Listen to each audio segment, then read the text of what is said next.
Bonsoir, qu'est-ce que nous avons dans la poche et que nous utilisons tous les jours sans vraiment connaître son fonctionnement? Réponse, une clé comme celle-ci. Depuis quand se sert-on des clés? Quel est leur mécanisme? Pour le comprendre, j'ai appris à fabriquer un double de clés à partir d'une boîte de conserve. Et savez-vous que bientôt nos serrures s'ouvriront avec nos smartphones? La science étonnante de nos clés, reportage d'Aubin Busalbe. Nous les utilisons tous au quotidien, les clés. De la plus simple à la plus complexe, que se passe-t-il à l'intérieur d'une serrure lorsque nous actionnons la clé? Chaque clé fabriquée est-elle un modèle unique? Nos smartphones pourraient-ils bientôt les remplacer? E égale M6 vous dit tout. Voiture, maison, boîte aux lettres ou cadenas, tous nécessitent une clé. Et vous, combien en possédez-vous? Moi j'ai un petit trousseau, j'en ai 4. 6. 1, 2, 3, 4. Donc voilà, j'ai 5 clés. Magnifique. Cet objet du quotidien ne date pas d'hier. Les premières clés seraient apparues il y a 6000 ans. Mais c'est surtout à partir de la Renaissance qu'elles se généralisent. Sur quel principe fonctionne-t-elle? Direction la Picardie chez un grand fabricant de clés. Yves Guénec, expert technique, nous dévoile l'intérieur d'un modèle de serrure du XVIIe siècle. La clé est composée de cette partie métallique qui s'appelle le paneton. Ce paneton, en introduisant dans la serrure, va permettre de créer par rotation le déplacement de cette pièce métallique qui s'appelle le pène. À l'époque, les clés et leurs mécanismes sont relativement sommaires, donc peu sécurisés. Avec la révolution industrielle, le système se perfectionne et la clé devient plus élaborée. On s'aperçoit qu'il y a des empreintes dans la clé qui vont correspondre à des pièces métalliques qui sont à l'intérieur de la serrure. Ces pièces-ci qu'on appelle des gorges. Le fait de faire tourner la clé permet d'aligner les gorges d'une certaine manière pour que le pène qui est à l'intérieur puisse avoir un mouvement latéral de déplacement. Pour débloquer les gorges, on associe à chaque serrure une forme et des entailles de clés bien précises. Si j'introduis une clé différente qui rentre dans la serrure, on s'aperçoit que le système ne marche pas, parce qu'on n'arrive pas à soulever les gorges suffisamment pour pouvoir déclencher le système. Ce mécanisme, on le retrouve encore sur certaines de nos serrures.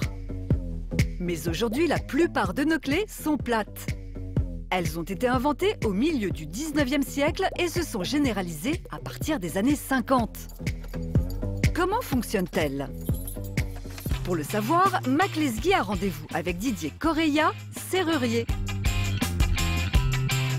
Bonjour Didier. Bonjour Mac. Alors, faut vous m'expliquer comment marche une serrure. On prend une serrure classique, j'ai jamais compris comment ça marchait. Eh bien justement, j'ai une serrure, ce qui s'appelle réellement un cylindre. D'accord.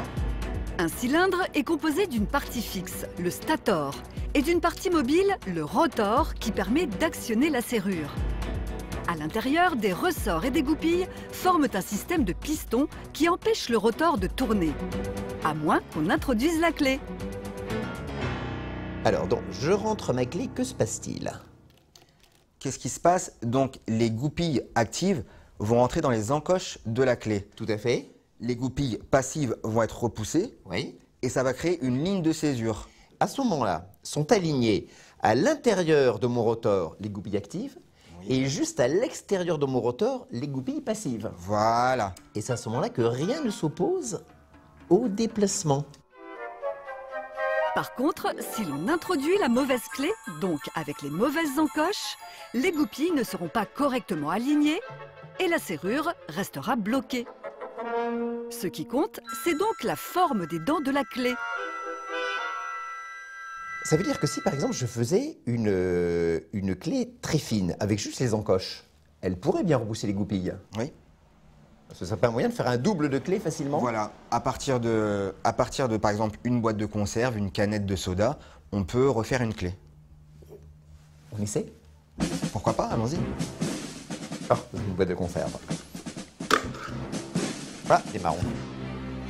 Pour cela, il nous faut un couvercle de conserve, une bougie, un briquet, de l'adhésif, des ciseaux, une pince et un peu de concentration. N'est-ce pas, Mac?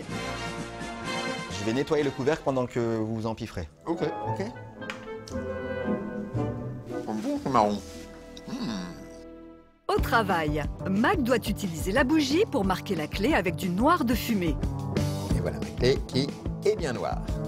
Puis on place un morceau d'adhésif dessus pour obtenir un calque parfait de la clé.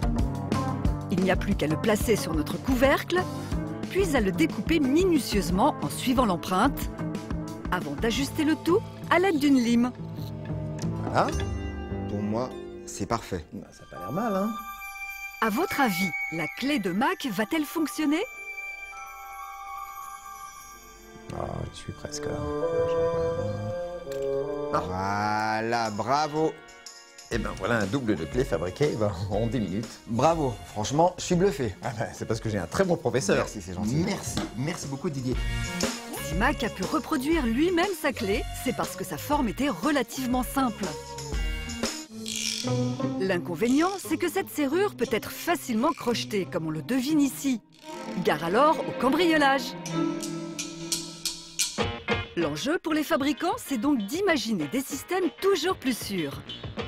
Retour avec notre expert.